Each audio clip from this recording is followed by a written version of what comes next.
Gewoon ondernemers krijgen het deze winter dreig en moeten misschien wel winkels sluiten. Dat denkt de ondernemersvereniging in Dokkum.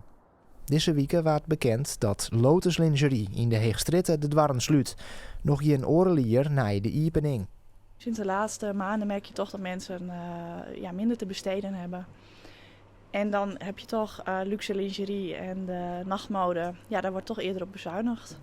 Ik denk dat het daaraan ligt. Dat gewoon aan de economische omstandigheden die er momenteel gaande zijn in de wereld. En dus houdt de winkel na orenlier al op. De webshop en de winkel op het Ameloon worden woltroset. Maar in Dokkum is het in kwatten gebeurd. Half december is nu, dan gaan we de deuren sluiten helaas. En we hebben nu overal korting op eigenlijk. En om toch nog op die manier nog wat spullen kwijt te raken.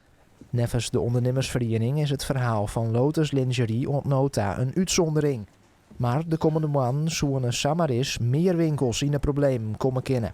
Je hoort wel wat geluiden om je heen van ja, het is rustiger of er wordt minder uitgegeven. Maar natuurlijk kan ik niet voor iedereen spreken.